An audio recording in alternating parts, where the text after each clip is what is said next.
Before we get started this month, I would like to apologize for my lateness on this episode. We were going to have a different movie discussion for this month, but due to recent events, we decided to postpone the launch of that movie. Apparently, right now, in March of 2022, it's not a good time to talk about Dr. Strangelove. Who would have thought?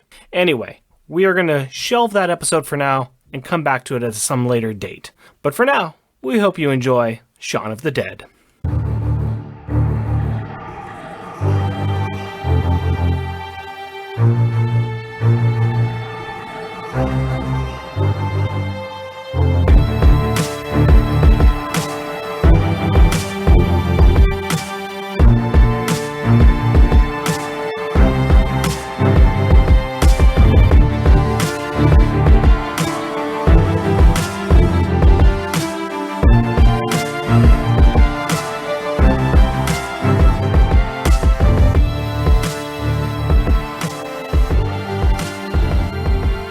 The LONGBOX CRUSADE presents Monthly Monday Movie Muckabout because the podcasting world needs another movie review show. I am Rick, also known as Not Jeff, from Jeff and Rick Presents, and I love movies. I am a movie lover. I go out and I find other movie lovers so we can talk about movies, because I've got a big collection of movies, and I know other people have big collections, and I get really surprised when I talk to somebody and they haven't seen a movie that is like awesome. So I try to get them to come on my show and we talk about it. That's what the show's about. That's all we do here. And this time, I have got Connor Nielsen. And who is Connor Nielsen? Well, he's the twin brother of the guy who sells me my comic books. So that tells you a lot, I know. But I think he can tell us a little bit more about himself. How are you doing, Connor? Yeah, very, very well. It's a very nice Thursday. Is it Thursday? I've lost track of days. But yeah, no, I'm doing very well. I also love movies a lot, and I talk about them on the internet quite frequently. So I'm excited to do this. Very cool. Very cool. I am glad to have you here. I know that I've talked to your brother a few times about the show, and he said that both him and you like watching movies.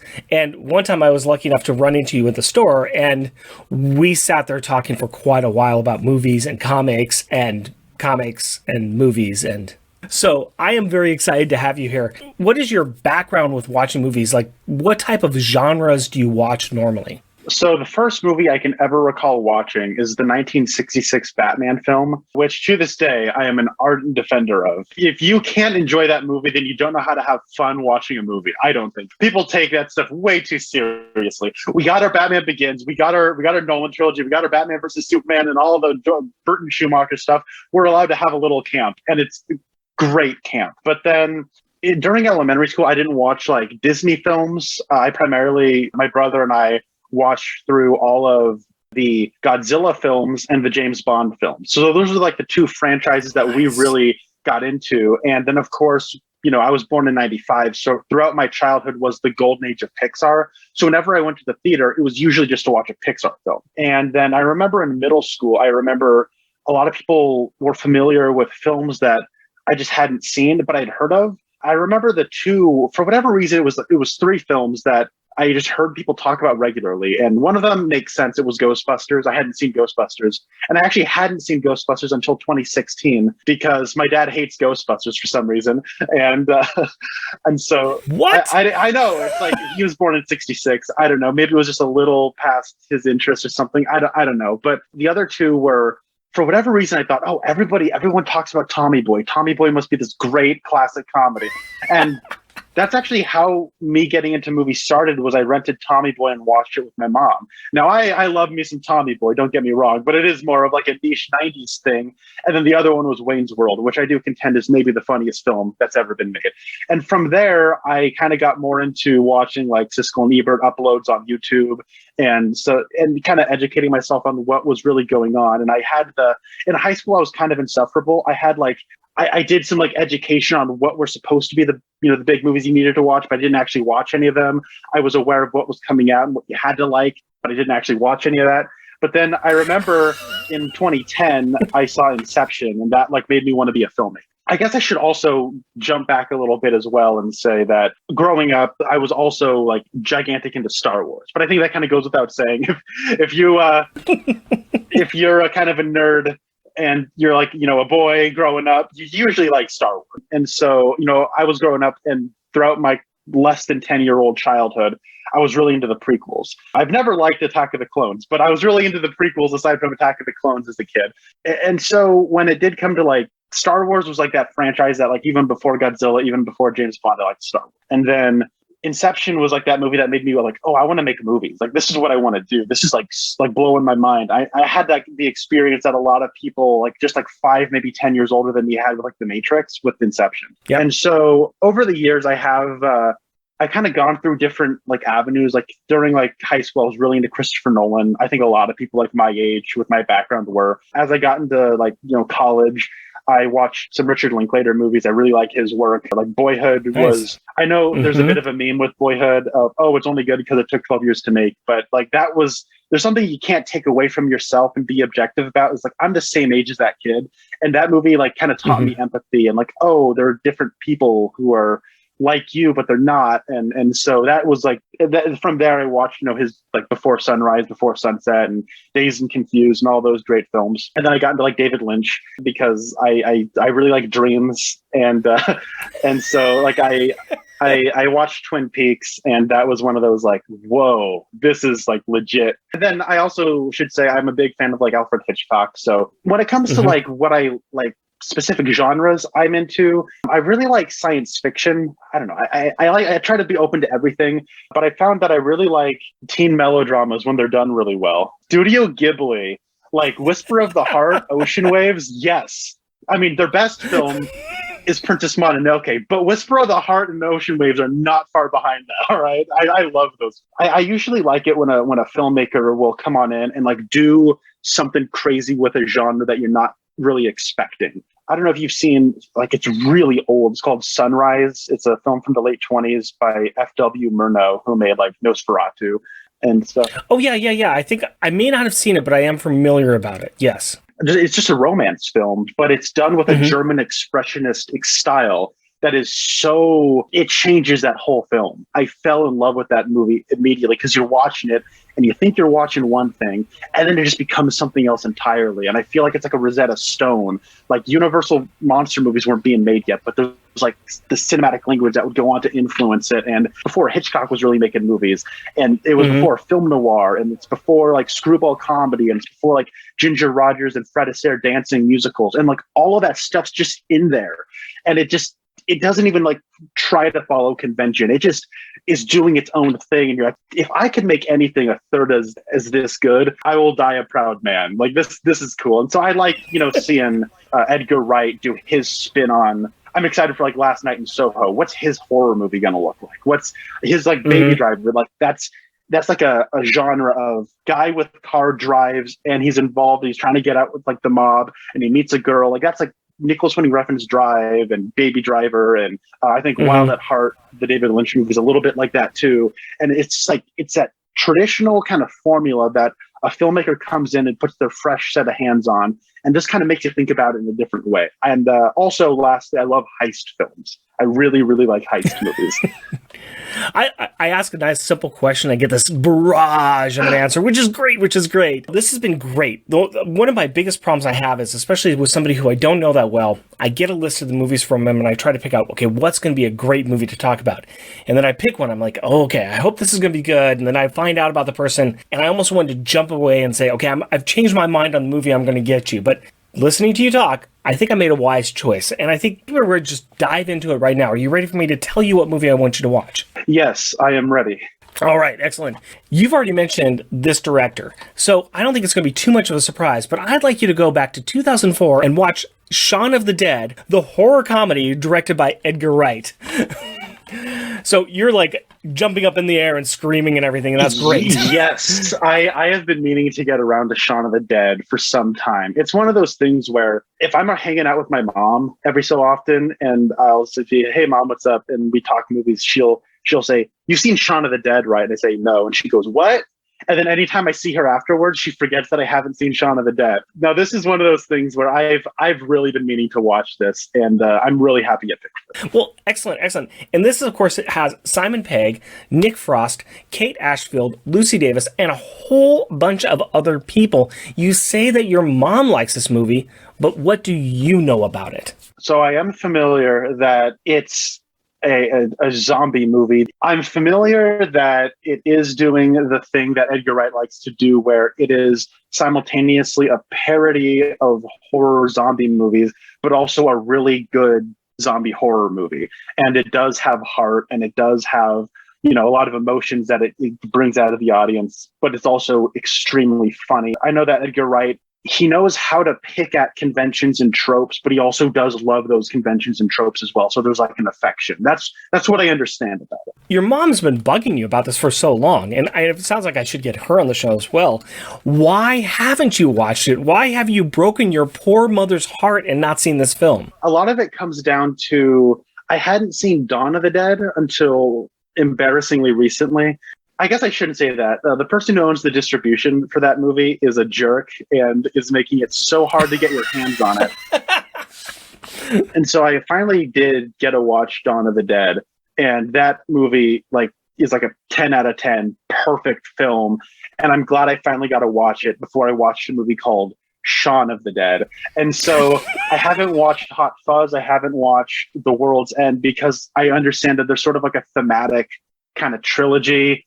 And I kind of do want to watch those in order. And so I do like Edgar Wright, and I like zombie movies. I like Romero a lot. And now I feel like it's time. And over the last year, I've just realized it's probably time to watch these movies. So it's like your timing could not be better. Well, excellent. I'm not going to waste any time with this then. I am going to go let you watch this movie. And while you're doing that, we're going to let our audience go and watch the movie too. But for those of you that don't want to watch the movie, here is the trailer from 2004's Shaun of the Dead.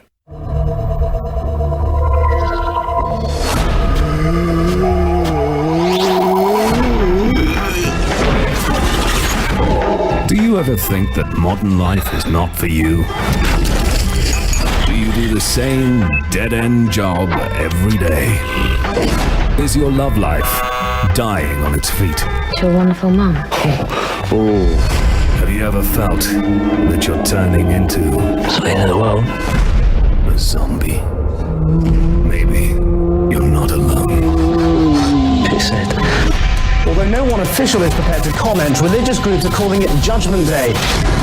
It is vital that you stay in your homes. Avoid all physical contact with the assailants.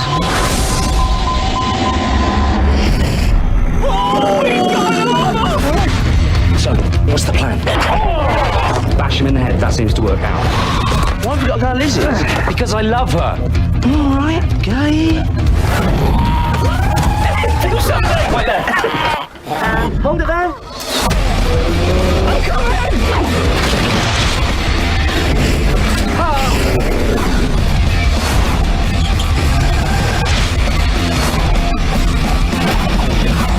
Here they come!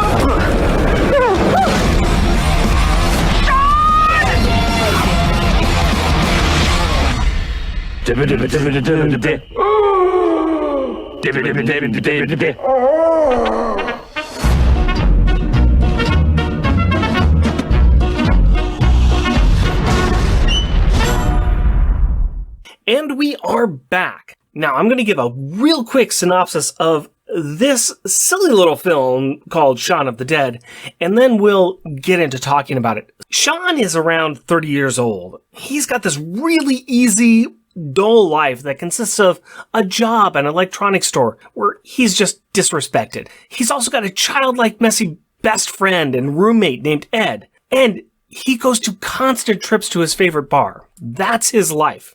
Oh yeah, he also has an ex-girlfriend that really just wants him to grow up. Then zombies attack. Now this loser has to lead his small group of friends and family to safety while battling the undead. Will his years of experience playing video games and slacking off really help him to save those he cares about? Is his neighborhood bar the haven that he hopes it will be? And will he ever learn to grow up and get his life together? So Connor, this is your chance. This is your opportunity to finally sit down and watch this movie that your mom has been telling you that you need to watch for a long time. Did you finally listen to your mom? Did you finally watch this movie? I sure did. And let me just say, before I get into like the movie, Universal's 4K disc of this movie looks and sounds very, very good. You might not seem like it because this is like kind of lower-ish budget movie. The film grain and it all looks so good, the colors especially. So they did a great job. So shout out to Universal. They don't give us money, but if they want to, they can. Yeah. Free plug, we'll take the money. It's okay. Yeah, Shaun of the Dead was a very interesting experience because I know several people where this is their favorite comedy. This is in their top 10 favorite movies ever. And in a few cases, I know people where this is their favorite movie. And so it's kind of hard for me to not have that in my head while I'm watching it. And as I was watching it for the first half to 2 acts of the movie, I was amused and I was very clearly enjoying it. It's a very likable movie. But there was that part at the back of my brain going, but what's substantial about this? Why do people really respond to this even all these like 15, 16 years later? And then we get to the final act. And I think as like a film watcher, I have fallen into this trap. And I think some people do.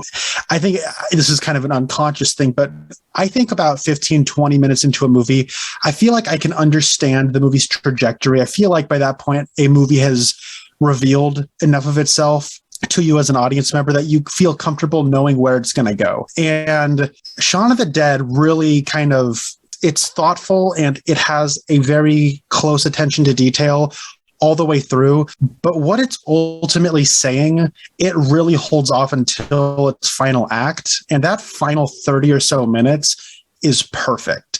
And it honestly made me look back on the movie I had watched with, it's amusing, but maybe a little slight. And it felt a lot more significant. And now, like, I get why this is like some people's favorite movie. Like, I absolutely get why this is in people's favorite comedies. It's great. I think that is a very fair critique because a lot of the movie sets itself up for, like you said, you kind of know where it's going. And even the end where it gets to where you think it's going, it does it in a respectful way, and it also leads back to the things we informs on before. You got somebody who does not have his life together, and this is an opportunity for the world to crash down around him, and will he actually survive? Will he actually make it? And does he actually change as a character? And the film does speak to that. It says, yes, he does change, but he doesn't. He learns that he doesn't want to compromise exactly who he is, but he will improve and he will make the changes that he deems necessary for the time. And it shows that he is smarter and more capable than people give him credit for. But he is also exactly what people give him credit for. Packages all of those things together well. It sounds like then it did match up to your expectations by the end of it. It did. And what's also interesting is that I've seen enough of Edgar Wright's other films to where it sort of feels like he has this career-long, it's like this aching understanding of slackers, but also this call to action to make something, to grow past. And it's like you don't lose who you are, but you can still be who you are and live a more fulfilling and enriching life to your society and your friends around you. It's really heartfelt. I liked it a lot. And being familiar with Edgar Wright's other movies, it made me like it even more. Yeah. I guess we just kind of go in and talk about it. We should talk about the centerpiece here. The centerpiece of this movie is friendships and relationships. That's really what it's about. It's a zombie movie about relationships. And I guess you could argue that all zombie movies are about relationships because it's whether you trust people, it's how much you trust people, it's where you realize that we are in this together and we better like each other. But for this, we've got a lot of different relationships that are occurring here. And the number one, of course, is going to be between the two best friends.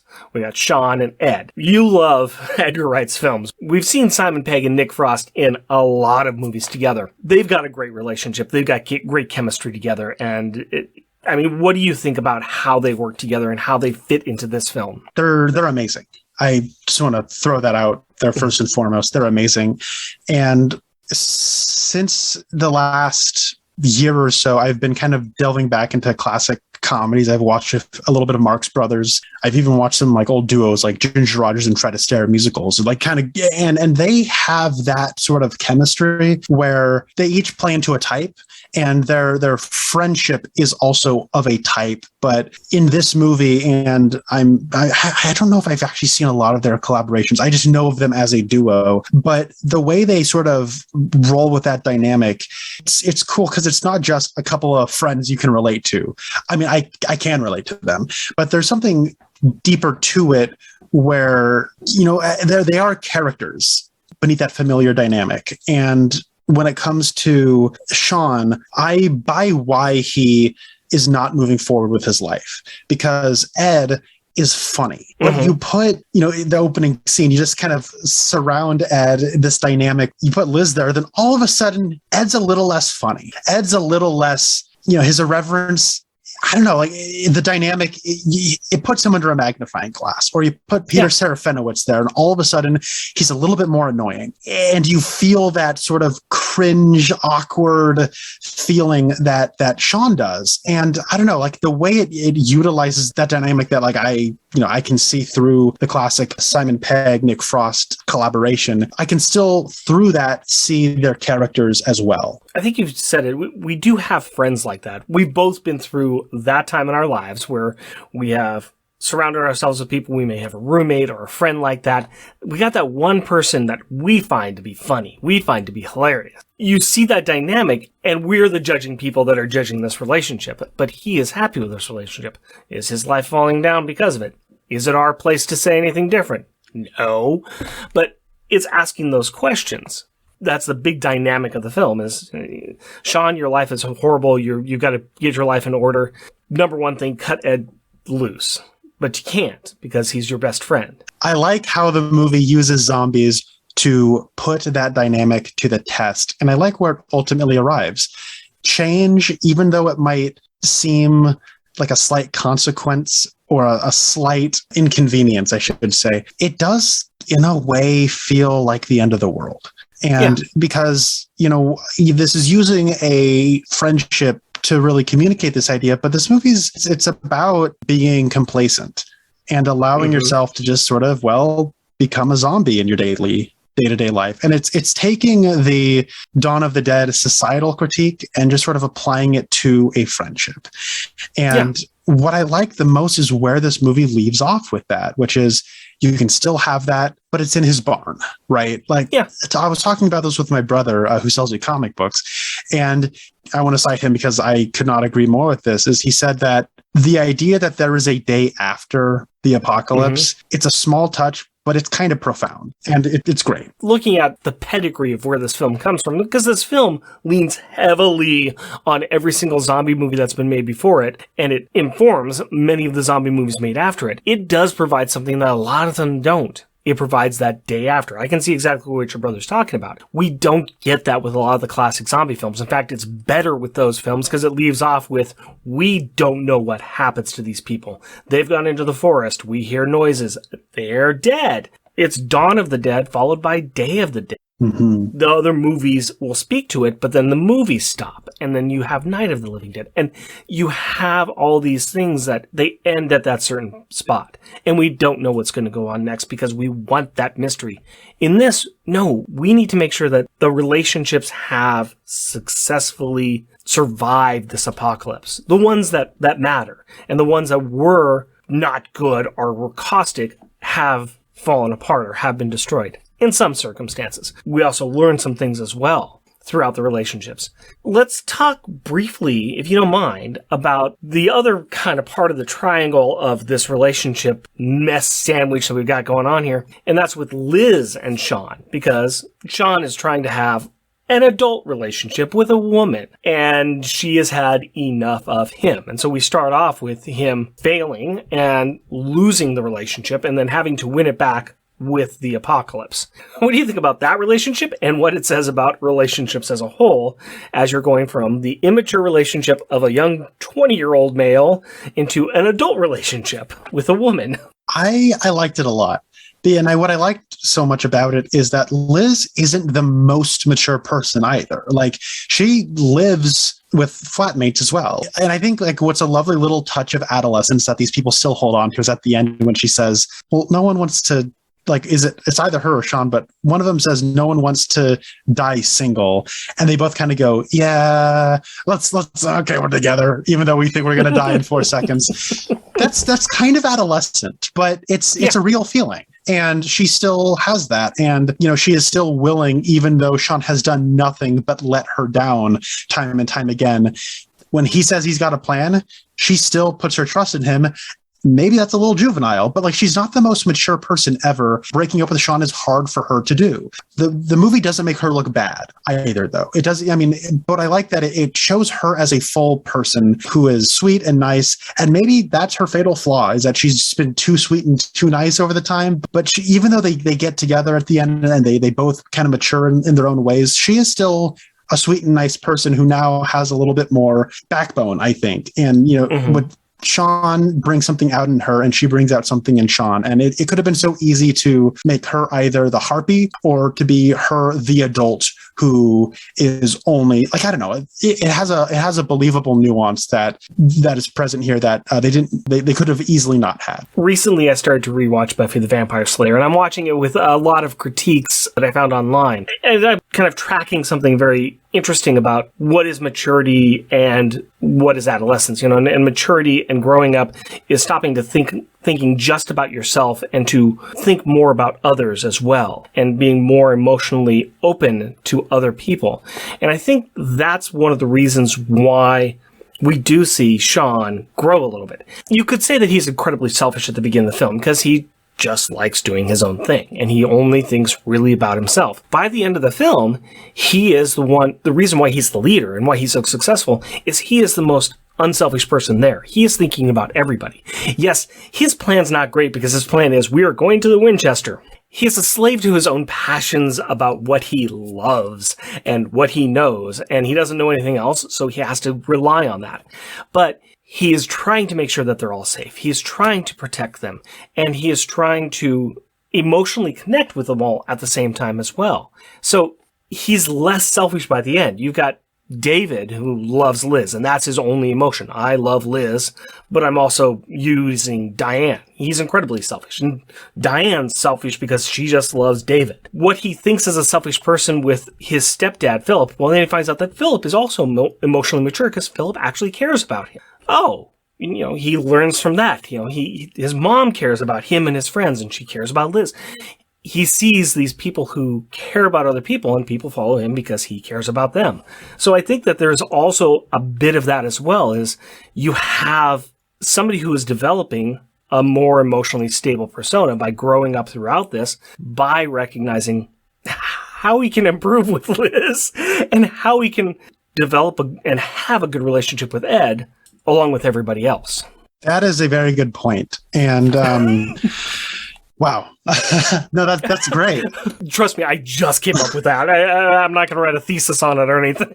Well, yeah, because, okay, I'm sorry. My brain's swimming a little bit. My first thing I want to say is, how great is Bill Nighy in this? I wish I had something to respond to that with, but I'm just kind of pondering it right now. Oh dear, this is not how podcasting's supposed to work. I'm so sorry. No, it's okay. I can edit. It's perfectly fine. Like I said, I didn't mean to hit you with that. I just thought that that's another way to really contextualize this relationship and a lot of relationships in this film. Is there's also a bit of a growing journey that we have our main character on as well. And I think the root of that journey comes from like why he becomes, more selfless as it goes along, is that he is becoming less complacent. And yes, I can say that, not too long ago, I mean, just before the pandemic hit, I was sort of in a place where I went to work every day. Good job. It wasn't like a dead end job, and I was in a relationship and things were fine, but like in both work and in my personal passion and in my relationship, there was just a lot of stagnation that I was becoming aware of. And I was a lot like Sean, where I knew I had stagnated, but the comfort of the familiar is what allowed me to not really break further. You think another day I will be able to do this. But right now I want to be comfortable. And after enough right now I want to be comfortables, you're 10 months later and well, what are you doing? What are you doing? And what's great is that sometimes it takes the end of the world. Sometimes it takes an emergency. Sometimes it takes a flashpoint for all of these things in your lives you need to just address. But you become less stagnant. But like the more stagnant and complacent you become, it's almost like this numbing effect, right? Like you become like one thing after the other during complacency and comfort starts to slip by your brain. Oh man, I wish I would have done that. Oh, that's right. You did mention that. I totally forgot. I'm so sorry. And all of a sudden you're like Tom Holland's Spider-Man, where you're always apologizing for something all the time. Or, you're like a teenager. Or you're like Sean in this. And what I like so much is the way the movie presents that in a thoughtful way that still holds people Sean's feet to the fire. And that's with the flowers. That was a great detail where he buys the flowers for his mom because Bill Nighy, who's wonderful in this movie, brings them to him or tells him he should bring some flowers. Yes. And so he does. He buys flowers, but then because he didn't plan properly, now the flowers are going to go to Liz. Hey, Liz, here are some flowers. Yeah, I got them for my mom, but they're yours. And then she dumps him. And now he is walking around and moping and getting drunk with Ed at the Winchester. Now these flowers have come to symbolize this lost relationship. And when they're drunk at the end of the night, he throws them in the garbage. But wait, the next morning he needs to go and see his mom. Where are those flowers? In the garbage. That is such a perfect way of demonstrating the lack of forward thought and like how everything becomes urgent because you just are so numb. That's what stagnation is. That's what being complacent is. And it is such a keen eye for detail that Wright and Simon Pegg, who wrote the screenplay together, had. Wonderful stuff. Well, you also see it too, that he goes through the motions of life. He just walks to the store to get the stuff in the morning, missing the fact that there is zombies on the street. There's all these accidents, that there's blood on the front of the freezer, missing all of this because, like you said, just that stagnant tunnel vision where you're blocking out everything else. You're not doing any forward thinking. You're not being aware of anything at all. There's a lot of that in this movie. And you're right. The small attention to detail, the small little things that they do, it's hilarious because it's just enough of a mirror back on this certain population. You were mentioning you've got a lot of friends, you've got a lot of people who have this as their top movies. I would say that there is a perfect circle of people that I could probably talk about that would fit inside that group of people who find this based upon when they were born, based upon kind of how they grew up, some of their interests, and probably living through their own times like this, where they were Ed, or where they were Sean, or where they were Liz. And so they recognize themselves as mirrors in these characters and say, yeah, there but for the grace of God go I, where I would have been in similar situations with this. And it's funny because it's funny. I mean, we talked a little bit about Bill Nighy as the stepdad and the relationship with, his mom. Of course, he's not going to like his stepdad. But then we find out that Bill Nighy is a good guy who's just trying to help Sean along and make sure that he's going to succeed in something in his life. He gets killed too easily, but we do get his car. So, there's that.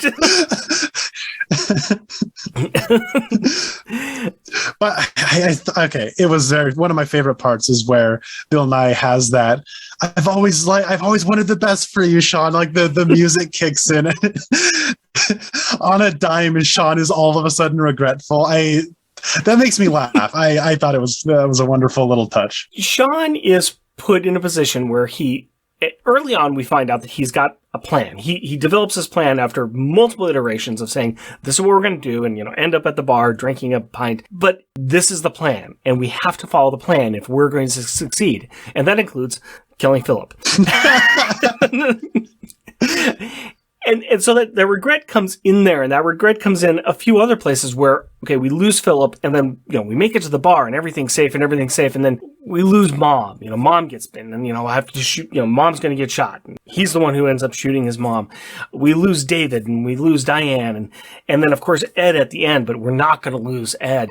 So he makes you see him struggling in comical ways, but we see him struggling with what he has to go through and the choices he has to make in this horrific situation that's just ridiculous based upon the circumstances. You mentioned one of your favorite scenes with Bill Nye. What other scenes did you really enjoy in this film? Oh, man. Okay. So for starters, the funniest line in this movie, this isn't a whole scene, but it is a line. When Ed shouts into the phone, "We're coming to get you, Barbara." I laughed so hard at that. Harder than I probably should have. It's such a simple, like, people have probably said that just like since this 1978, but like I never heard it before. I thought that was hilarious. And here's one thing I will say though that I was very happy about. This is a comedy movie. And the thing about comedies that people like is they quote them, and they quote them a lot. And if it's a comedy with a lot of great moments, it's a pretty healthy assumption you're going to be familiar with a lot of the comedy scenes before you actually watch the movie. I cannot tell you how happy I was that so many of these jokes and so many of these scenes I was not familiar with. Thank God, because I laughed so much. The first scene with the zombies in the backyard is so funny. That is my kind of sense of humor, where you do have like some exaggerated gore. When he pushes that woman over, and it's the first zombie death in the movie, and she falls onto an umbrella holder for like a lawn table or something, and she falls over and gets impaled in it. I laughed so hard at that. And then when they do the quick little reveal pan where there's the big zombie and they just sort of stare at him, that was great. And then of course them throwing records. All of that's so good. Yeah, going through and figuring out which records they should throw, because you can't throw the good ones. And having an argument with your best friend about what is good music and what's bad music, because we all have been there. Oh yeah, my friends would throw my entire collection of CDs, you know. When he says Batman soundtrack and he pauses for a minute and says, "Throw it." No, if it were me, I would say no. We're listening to Bat Dance when we're taking out zombies. It's all right. We'll put it on after the Queen. Kill the Queen. The jukebox. Are there any scenes that really didn't work for you as you were kind of going through this? That's one of those things, because like I would say there aren't any bad scenes in this movie. I think in some way it's all successful. I would say though, the stretch where they need to get from Liz's flat to the Winchester, that's the part that it's not bad, but it's the most familiar, and they're able to get the least amount of creative like plays on zombie tropes. There's like the all right, everybody, we gotta walk like a zombie bit, and I've seen that like 4 or 5 times at this point. But that being said, it's still a nice moment for Diane to have an acting moment, because that character is, as she is called in a derogatory way, a failed actress. But she gets to coach people in acting, and it's a nice little moment for Diane. But that moment that sequence of the movie does sort of have like the most, I don't want to say tired, but most familiar plays on zombie tropes. Yeah, you've got the scene where they're walking along and they run into their mirror images. So funny, though. Which that's a good one. I thought that's a good. It's like, you know, of course, it's one of his ex-girlfriends. Like, oh, hey, you know, how you doing? And they're going the exact opposite directions. You have the callback to the other movies that he's done where he's jumped over the fences, and this is time where he jumps over the fence and the fence collapses because he's got a shortcut. But yeah, you do have some of those tropes that are also put in there that don't quite work, or they work, but we've seen them enough. What else did you really enjoy in this film, though? I mean, what we talked about most of the characters in relation to their relationships, but is there anybody else you want to talk about, or any other scene you want to bring up? I do want to highlight that last stretch of the movie in the Winchester when it goes full zombie apocalypse.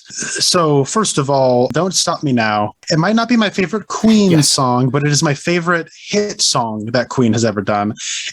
Now, Queen is one of my favorite bands, so you put any Queen in your movie, I'm likely to be down with it.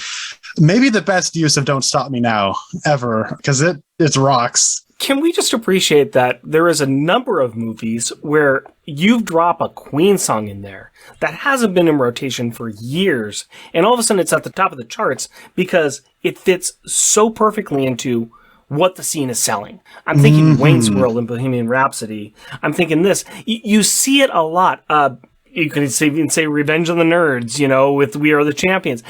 There's a lot of these things where you put the Queen song in there and you can see the scene in the movie because it just sticks out. And this is one of those great examples. Yeah, when the jukebox gets like scratched or knocked over or something, I was like, oh no, I wanted to listen to more of that. Everything about that last little stretch is great. You're seeing Sean desperately trying to hold on to all of the things he likes and these relationships he cares about, but it's almost like a child. Like I want to have all of it. I want to have my best friend, and I want to have my mom, and I want to have Liz, and it's all sort of being slowly taken from him by the zombies. He has that great monologue when he's holding the gun and he's talking about British John Cusack, whose name I can't remember in this movie. David. Yeah, he looks just like John Cusack to me anyways.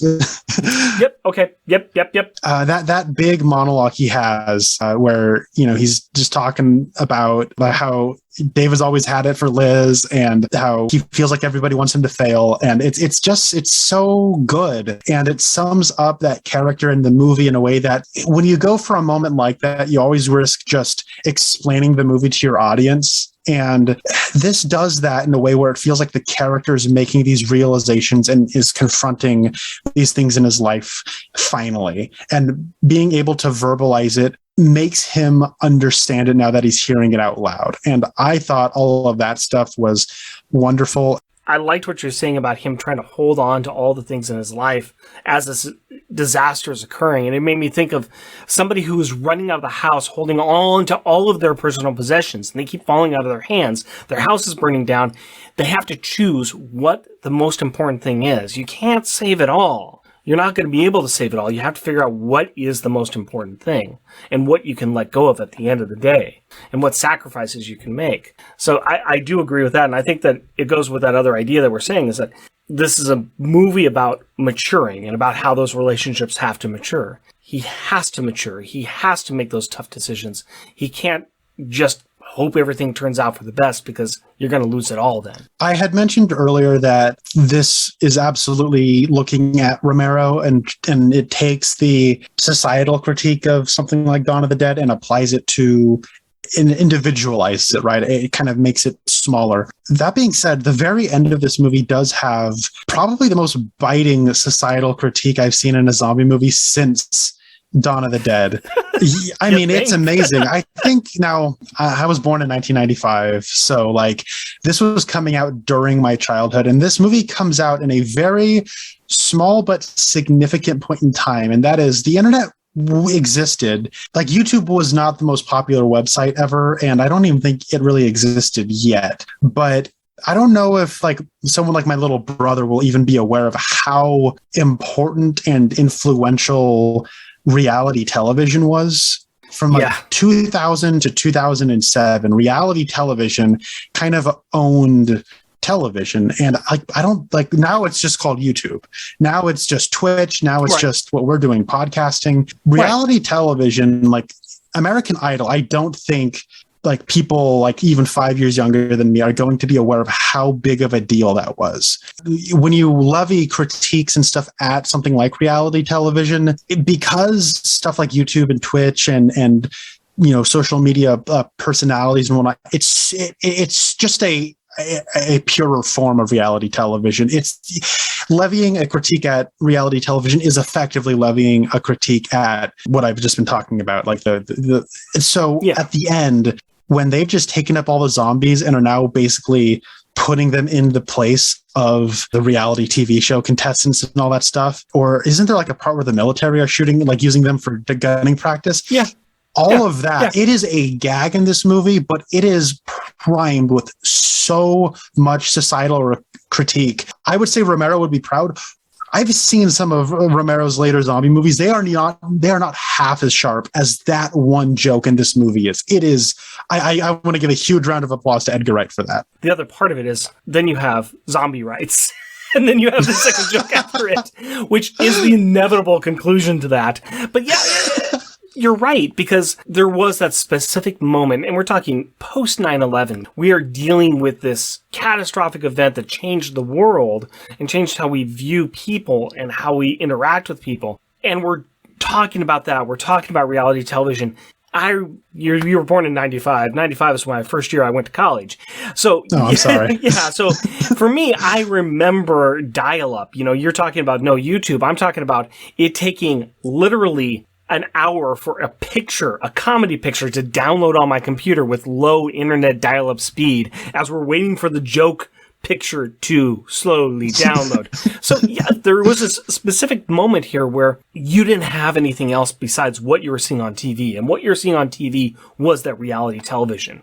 And reality was scary outside, and we can box it up and put it into these neat little Survivor categories and American Idol categories and what have you. And then you have something like, okay, well now zombies are part of the world, so how do we deal with them? Well, that's a cheap form of entertainment. We're already cutting the cost of entertainment value with reality television stars. Let's cut it again because we don't have to pay these zombies.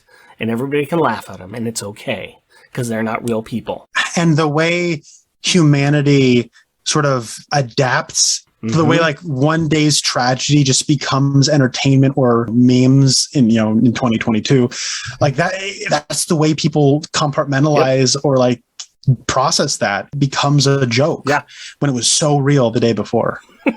I am so glad that I've had this conversation with you about this film. I think that this is going back to it myself after so long and remembering how good it is and how much it still speaks to what we're going through today. I mean, even with pandemic, every zombie movie looks a little creepier after we've gone through a pandemic.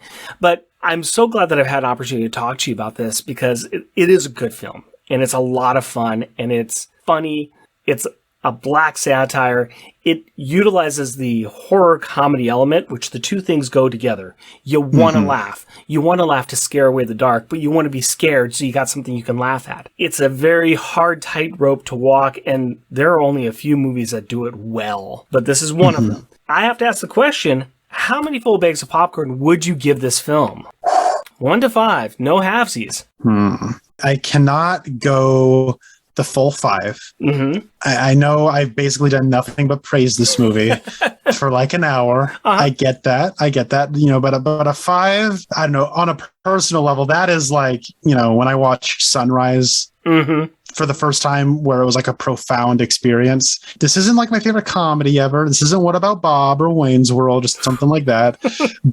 For me, I mean, the filmmaking is incredible, but I still really like this movie a lot, and I cannot wait to watch it again and again through the years. So this might go up, but for right now, I will give it 4 bags of popcorn out of 5. I am right there with you. I think that this is above solid movie. This is a very strong 4. There's a little bit of Shakespeare that's not in this film that would get it to that 5 level, but I mean, it's darn close. It's getting to that perfection area for me too. So I can definitely agree with you. Before we're out of here though, is there anything that you do online that you want people to check out? Or are you just kind of private and you'd rather people just bug your brother? Well, I mean, you can't bug my brother if you'd like. Yeah. But if you do want to know more about my thoughts on movies, I am on Letterboxd at Connor Nielsen. Now, that name has like 3 problem areas. So it's ConnierNielsen.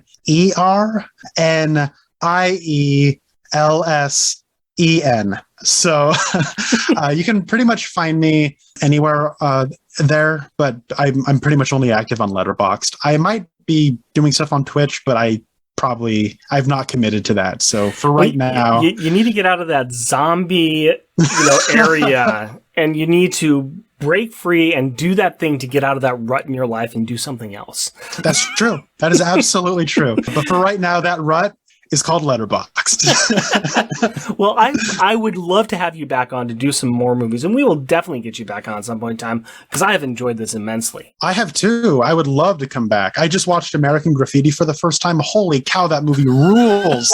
It's so friggin' good. I'd love to talk about that with anybody sometime. Oh, I got some more movies that I need to figure out if you've seen or not. We need to go through my collection at some point in time. Anyways, You can find me over on Twitter at mmuckabout, or you can check out my other podcast, Unpacking the Power of Power Pack, which I host with my tethered shed zombie, Jeff. Now, if you would like to be on the show, please feel free to contact me. You can reach me at jeffandrickpresent, all one word, at gmail.com. Big thank you to the Longbox Crusade Network for letting me use this wonderful attic that's way away from any zombies. I mean, I can close the door. They can't get through that. It's on the second floor. It's above the second floor, actually, so the zombies can't get up here, and it's fantastic. But I love it for that reason, and also to broadcast my show. I'd also like to thank the members who help support the network and to keep the electricity on so that I can zap the zombies as they're climbing up the stairs too, because that also works. Not too many people know that. If you would like to support the network and give us some more money to, buy zombie killing things, head on over to Patreon and search for The Longbox Crusade. Now grab some popcorn, make sure you got your bat with you, pull up a seat, because we'll be back soon with another episode. The music for this episode is Fall Back by musical genius Joe November. Check out his SoundCloud at Joseflin99. That's JOSEFLIN99.